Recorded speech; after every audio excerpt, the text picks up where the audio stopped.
Hello, everyone. This is Al Fadi, and welcome back to this new series that we are taking a deep dive through in order for us to unpack the many problems with the different canons of the Quran, but more so to talk also about Muhammad, the real Muhammad. Did he exist, and where did he come from? But in order to do that, of course, we want to lay out a lot of basically foundations for that particular topic. So that's why we've been going through the history of the Quran. We're talking about the different canons of the Quran. And we pointed last time some of the problems with the different canons. We called them the five canons and the problems with the five canons. Today, believe it or not, if you thought there is the wrong man and the wrong book, today we're going to talk about the wrong Arabic language as well, the Arabic language of the Quran, that is. Dr. J, what is it that you want to share with us concerning the language of the Quran this time? Well, we've been looking at the Quran and we've been looking at the traditions before that. Now we're going to actually delve into one of the real problems concerning the 7th century Arabic.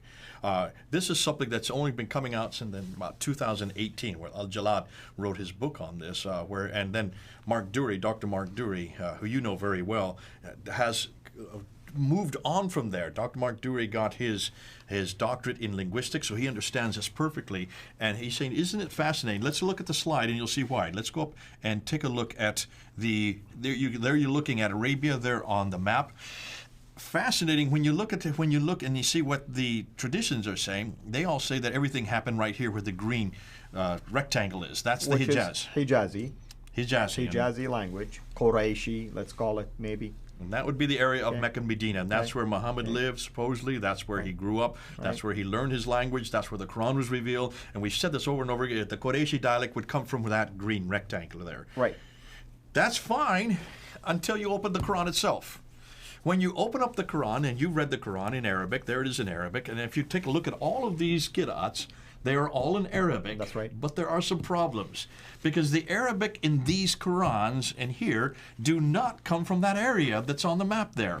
How so? Well, what they have found out is these Qurans, and there are four major reasons, and I'm going to let you unpack each one of them one after another because you're the Arabist, you're the Arab speaker, you're doing your doctorate in this area, you're a native speaker. If I start saying this, I'll look foolish. So let's look at the first one, and that is what we know as the i'rab. The i'rab are unstressed inflectional short vowels marked with diacritics known as the i'rab because they were characterized of the Bedouin dialects. But what Bedouin dialects? Look at that red rectangle. That's where these Bedouin dialects come from. When we're going to talk about the inscriptions, all these rock inscriptions, and when we look at these rock inscriptions, they all come from that part of the world where the red rectangle is in the 7th century.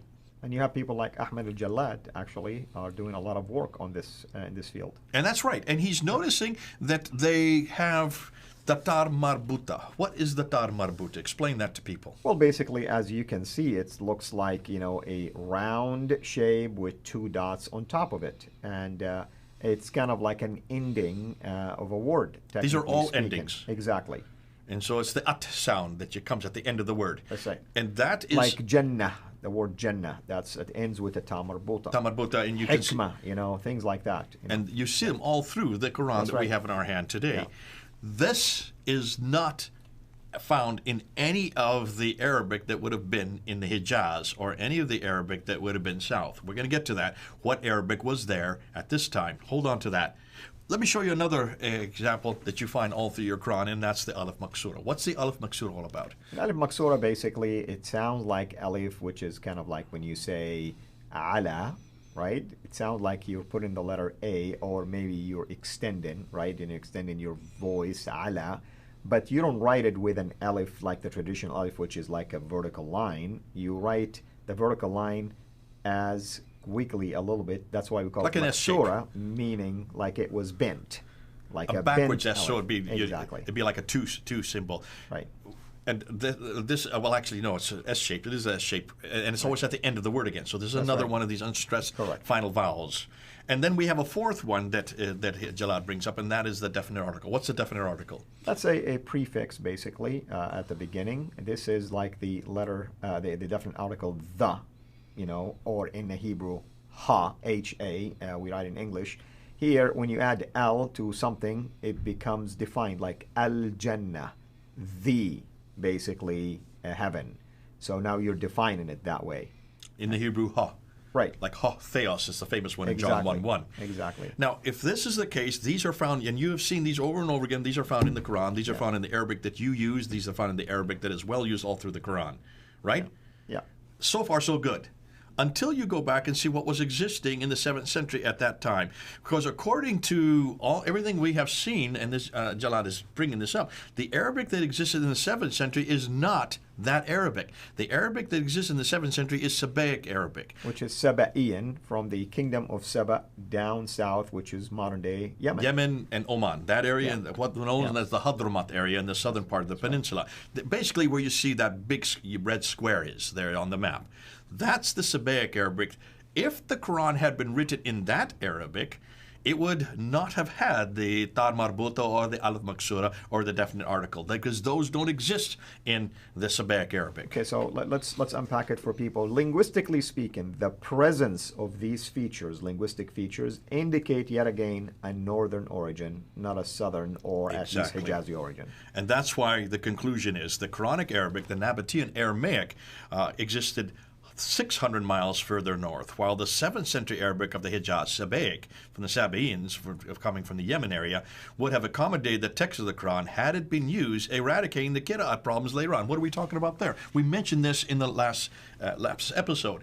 The Sabaic Arabic actually does accommodate, has always accommodated the 5 dots and the 3 vowels. They already accommodated the diacritical marks.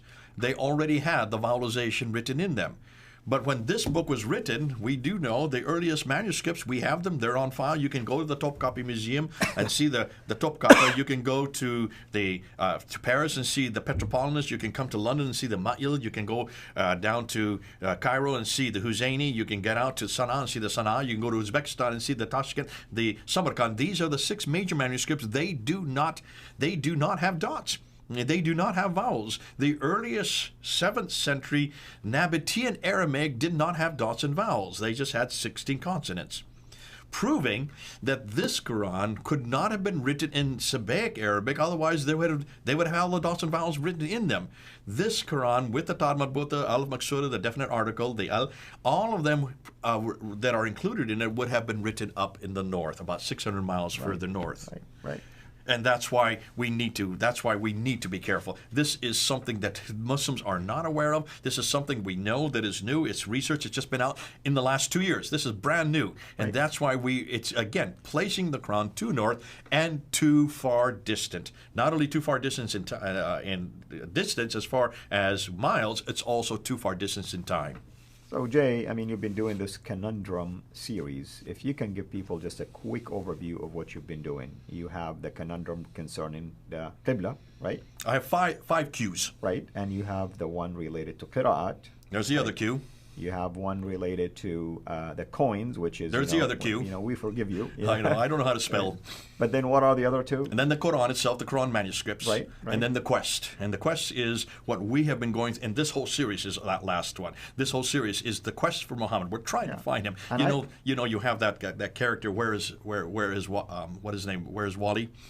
You've seen those things? You're trying to find Wali? Right. Well, we're saying, where's Muhammad? We're trying to find him, and we cannot find him anywhere. When you look at all the coins, you can't find him. When you look at the manuscripts, you can't find him. When you look at all the inscriptions, you can't find him. And now when you look at the Arabic, you can't even find him. So when you deal with the Quranic manuscript, do you address these grammatical issues and linguistic issues as well? No, I let you do that because that's your area of expertise. You're the expert. I'm just sitting there and quoting what you guys tell me. Yeah, because that could be another conundrum in and of itself. I mean, That's a whole nother one that we're going to be coming up with because we haven't really got into the manuscript area yet. Dr. Dan Brubaker is the expert on that. He's the one that spent the last 10 years. He has looked at 10,000 folios. Let me repeat that again because I know Yasser Qadi misquoted him on that. Yeah. Not 10,000 manuscripts. He's looking at folios. That means pages. Right. So he's probably far no one else has done what he has done in that area. And I want to point out to people about what we just mentioned concerning the grammatical issues.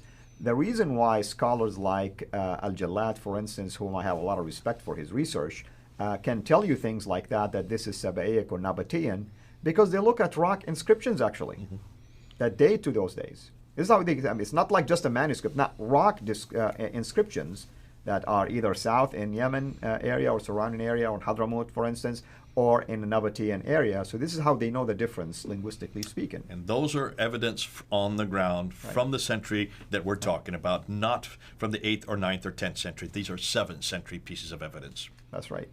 What should we expect next time?